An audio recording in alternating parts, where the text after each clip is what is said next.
Hey guys, in this video I want to talk about how to cope being an addict in a world where everything is seems to be a drug. And more specifically, personality disorders, genetics, whatever it is that, you're watching this video, you know what I mean? Like that thrill seeking, excitement, if you had a whole bunch of jobs, if you are an entrepreneur, if that ADHD brain. How do you cope? I guarantee if you're watching this video, play a lot of video games. And for me, that was my biggest addiction um, slash like anti-drug, quote unquote. And that's kind of the point of this video is, and bear with me. I tend to be a little tangential, so I'm all over the place here, but ironically, right? Um, Halo 2, Quake, FPS. I'm a big time Quake Halo guy. And I love competitive. I would have stuck with Apex if that game kept if the ranking came out. It was way too easy when it came out. And then of course, ranking came out right after I stopped. Fortnite missed the boat on that one by a thread too, but if you guys are gaming though, here's I guess my point is the gamification of everything and the like even games. So let me explain. Well, they used to make games to, you know, basically it's art, and they make the game, you buy it, and you usually rent it or you just hear so much hype that you just go buy the game. And back then it was just like you're committed to it. That's the one game you're gonna play probably for the whole year. And if it's like Legend of Zelda or something, that's you'll play that for all day for a year. And it was just like experiencing someone's world, their art. It's like listening to an album. Like you listen to the front to the back. And now with games, I remember seeing it like 2012. It was just like every game was broken. I remember it was like a Battlefield game, and it was so broken I couldn't believe it. And they're like, "We're gonna patch it later. We're gonna patch it later." It was the first game I saw that did that. Going on a tangent here, but let's just say that games became less about experience someone's art and to whether it's competing or to escape and just have that creativity. You know, um, for those people with ADHD, I mean, it's for everybody, but us bros with the ADHDs and just need that escape and want to grind out something like that. It became more like I really felt gross. It started to feel really gross. I was like playing like probably like Halo 4 or something, and then just everything just kept getting diluted, and I just felt like I was like. And then when games had the microtransactions, it was just like I don't feel like this is for like I'm not experiencing your art. I'm now the product, just like everything else. And that was just again, I'm gonna try not make it super negative, but um essentially the point of the video is to like how do you cope? And like where's the line anymore between it feels like we're in a society now where it's like even forget ADHD, everyone has now been somehow gamified. It has somehow been like pigeonholed into seeking chemicals to sustain like a homeostat, like any kind of like semblance of a healthy base level. And whether it's the girls with their Instagram and the guys with their gaming and their XXX stuff. I don't even know if I could say that word. I don't know, whatever. And then all the antidepressants. I mean, I'm sitting here drinking coffee just to be able to. It's sad, man. Like,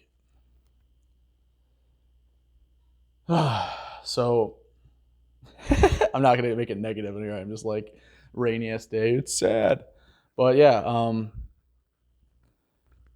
how do you cope with, being an addict? Well, back up to being, have an addict brain, aka ADHD, and like where is the line between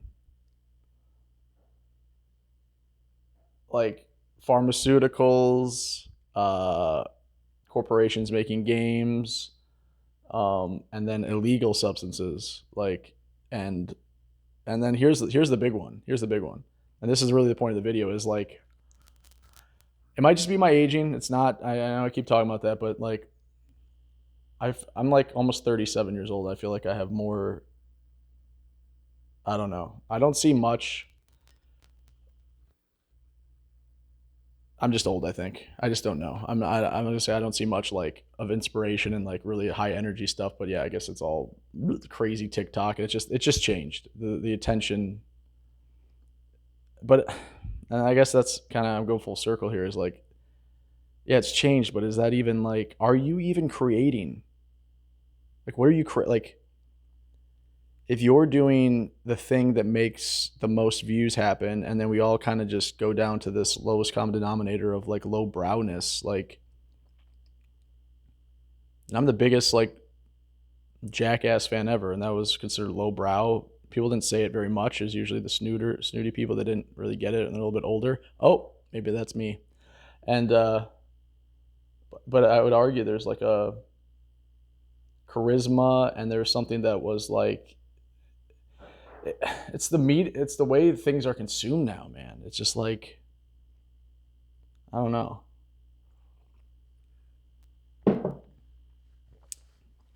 I think we're seeing it. Like we're slowing down. It's either short form TikTok or Joe Rogan 3.5 hour stuff. And damn, I do go on tangents. I guess I really need to start writing stuff down and then having notes. Otherwise, this turns into a video diary or bitch fest. But yeah, let's get back on track here. ADHD, being an addict, and I guess that's what I was getting at. Is like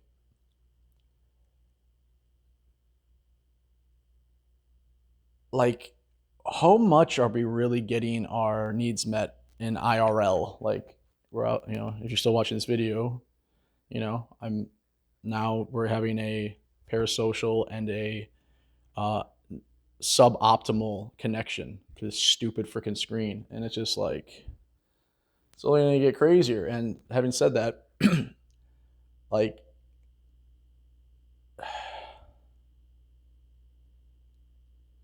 like rock and roll, you know, getting wild, and this is kind of the point I wanted to segue into as being a man.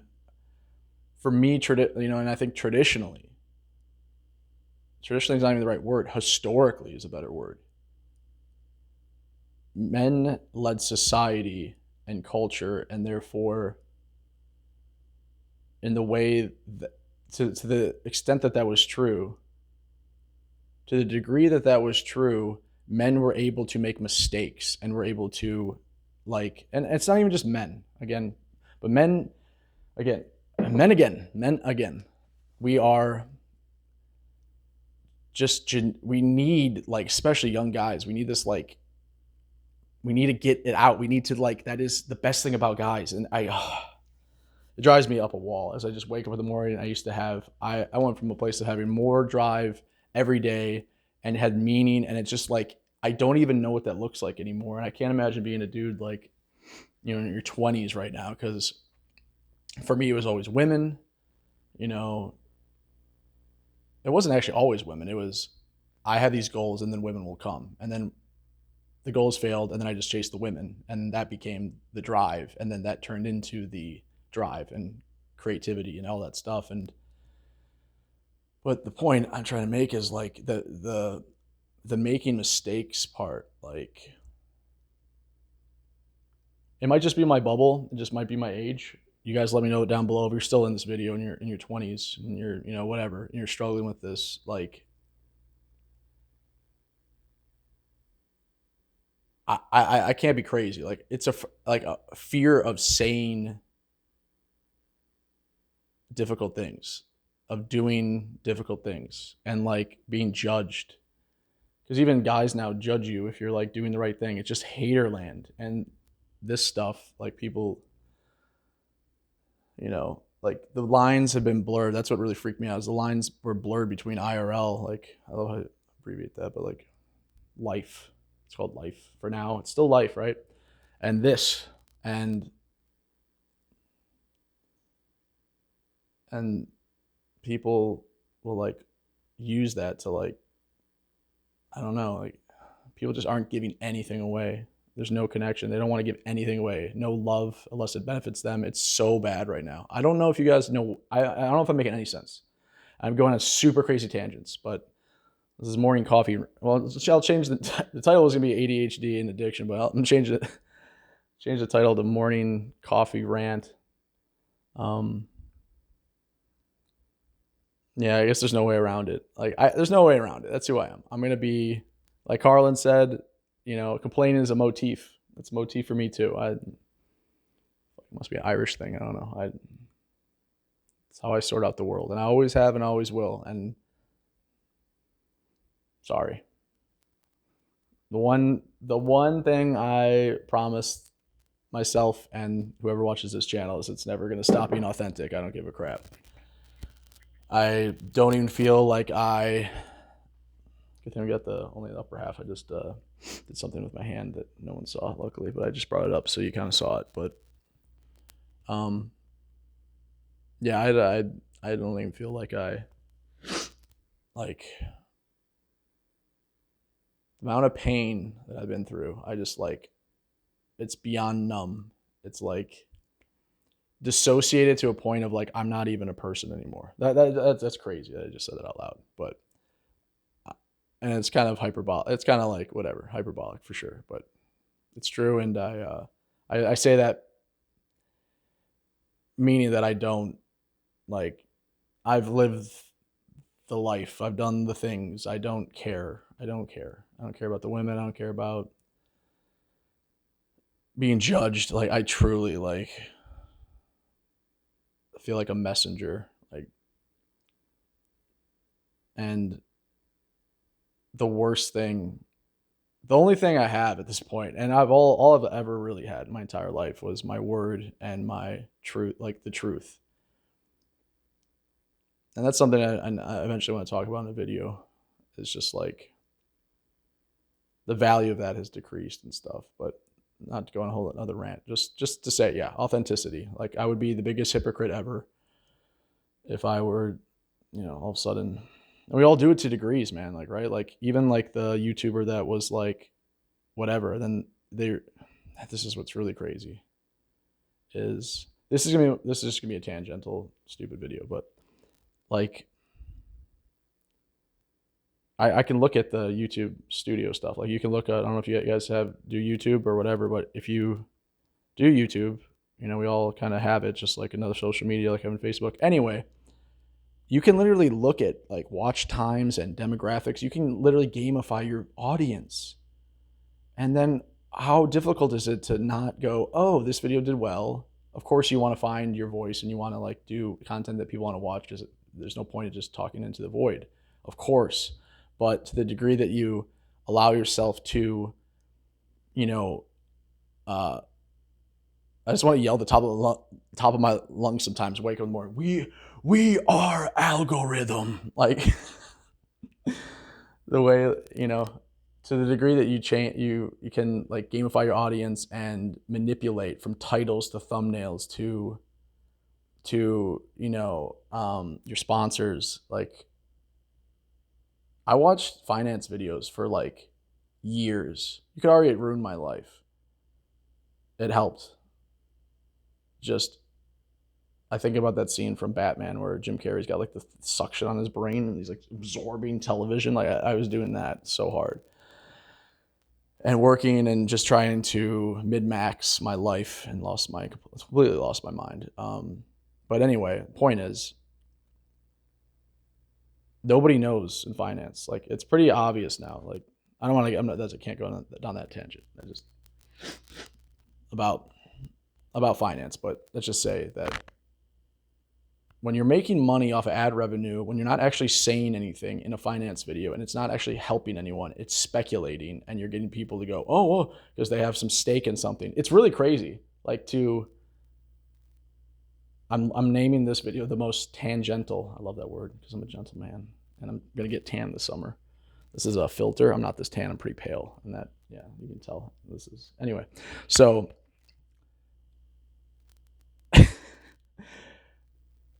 making YouTube content, getting people to watch your stuff, we're being farmed. Holy crap. You're watching your stuff to not really say anything. And like, if you're talking about index funds, you're talking about actual, like, you know, the very real and the real way to accumulate wealth and how the system really works. Invaluable information. But if you're posting every day about finance and it's about news, which one are you? Are you news or are you finance? How different are you than actually just the mainstream media that's trying to, I would argue they're the most YouTubers, individuals, you know, they start in authenticity, but they're still better than the mainstream as far as manipulating the public into bullish or bearish sentiment, therefore manipulation. Having said that, they are also, you know, this coffee's getting heavy. I'm putting it down.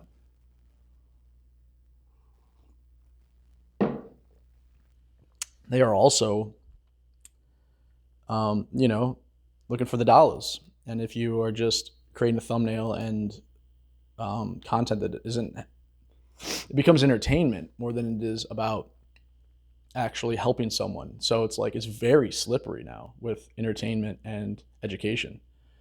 How are kids learning in school? How are kids learning in school? Tom Green nailed it. Tom Green, man, really makes you go, is creating even worth it? Because that guy deserves all the credit in the world for his innovation. And he nailed it when he talked about schools. And I'm going to paraphrase it and butcher it like I always do. But he's like, what are kids even learning today? I don't think kids should be taught anything because you have a phone. You are your own, you know, encyclopedia. Not even, what am I talking about? You have every answer at the tip of your fingers. So what is there to learn? It's not, I hope kids aren't learning in school what to learn. I'm sorry.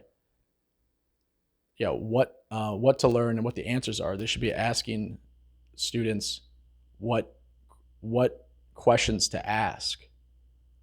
That is so profound to me. And I think that goes for all of society. It's not what the answer is. We all know the answer. That's why we're so cynical now. I'm pro-Trump. I'm anti-Trump. I'm pro this. I'm pro-Israel. I'm against. And it's like, that might be a really, like, cut that out. I don't have an editor. Cut that out of your mind, viewer. It might not be the best example. Well, maybe, whatever. Something polarizing that we know the answer to in our minds. And we might be right. But that's what's lost. Our cleverness has made us cynical and unkind. We think too much and feel too little. Damn, it's big. Wow, that needs to be talked about more. We have all the answers. So what is left? What is left when you have all the answers, when you have everything? We are our own gods. So that is the answer, is to, I hope, there's no way I'm coming back to before I mentioned Tom Green. I was talking about art, I was talking about creation. Well, I'll get back there. I got this. Yeah. What questions need to be asked? Not what the answers are, but what are the questions?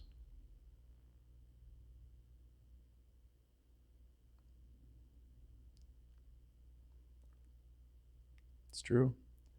And so backing up, all right, because I'm tangential, now the coffee's kicking in. We'll go 25 minutes or something in this video. We'll go with the flow. But I'm going to try to back up to authenticity and YouTube and gamification.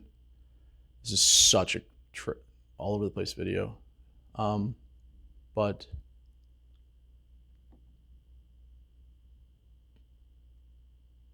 yeah, we have all the answers. Going back to content real quick. I don't know. Maybe there wasn't anything else to be said about that. That's why I moved on to education or whatever the hell I was talking about. Tom Green creating art, not getting recognition for creating art. I guess that's what I was alluding to. Was essentially you, you know, you aren't. That's I guess essentially why I made that segue about Tom Green. Is it, and that's not a new thing, but you're not necessarily guaranteed recognition and stuff as an artist if your stuff's really good. There's throughout time there's been people that have that very little people know and most people hate until after they're dead. Nietzsche comes up for like right at the top of the list. Apparently, like yeah, he sold like how many books? 5 books until after he died. Like people hated his stuff, and it's like now look at him. He's on my wall, and he's. I hate that stupid goddamn quote I put up there because I feel like I wrote it into existence or I posted it into existence about Amor Fati, and then my life fell apart. Lost absolutely everything. That no one wants anything to be different. Not before, not after, but Amor Fati. And yeah. So having said that, weaving back yet again, this is that's what I'm going to title this: most tangential, most crazy video ever. 7,000 topics. I'm losing it, I think. It's only going to get more crazy on this YouTube channel. I'm going to be alone in my house, talking into the void, hopefully getting some kind of validation of my own. Because it's somehow more fulfilling than everything else I've ever done. Even right now. Starting with the stupid mic and a lamp and mental illness. A little bit of mental illness going on. No, I've never been better. Yeah, so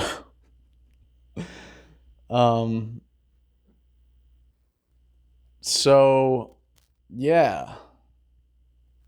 I heard a podcast with Louis C.K. It was great. And he's right. He's brilliant. And he's a good example. 2 really great things I learned from this, and I'll end the video with this. What Louis C.K. said was, people said,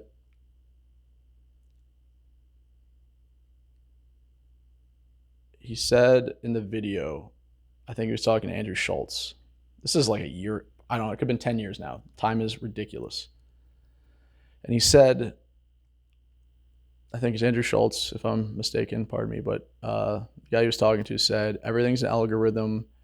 Like to just be big now, you gotta do shorts and you gotta do like all this, you gotta be, you gotta film your specials. They're talking about stand-up comedy. And he was talking to Louis C.K. He's just like, you just gotta do you have to do the algorithm to be successful now as a comic. And Louis C.K. said, genuinely, no, you don't. No, you don't. Just do your thing.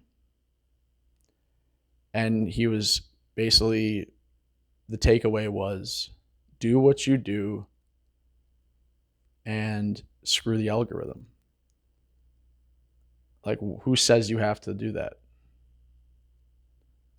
And I totally butchered it, but it was kind of profound, and it was just like, he was dead serious. And then the second thing he said was, I'll end the video with this. He said, God, like someone was, I think it might have been Schultz, somebody else, like, oh no, he brought up, he said, yeah, I get this all the time where people go like, because CK was such a fan of Carlin, like as I am, obsessed Carlin.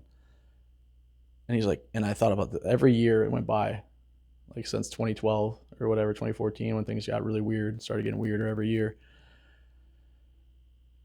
He said, people would come up to me and they're like, God, you can, and they always post like, God, you can imagine like Pryor or Carlin or I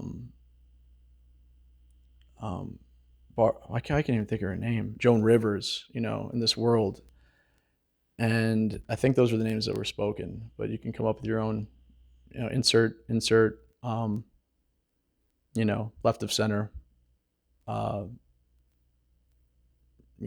like almost modern day philosopher at certain points. These people were. And I gotta get to the point. He said people post like, can you imagine if they were around for this stupid world we live in? Like everything's crazy. Can you imagine what their take would be? And Louis C.K.'s profound take on that, which I never heard, is no, you got it wrong. The reason we have this is because they aren't here. I.e., it's not that they wouldn't allow it, it's that culture would go a different path. These people create culture. They're that good. They're that profound. And they help. And just like anybody.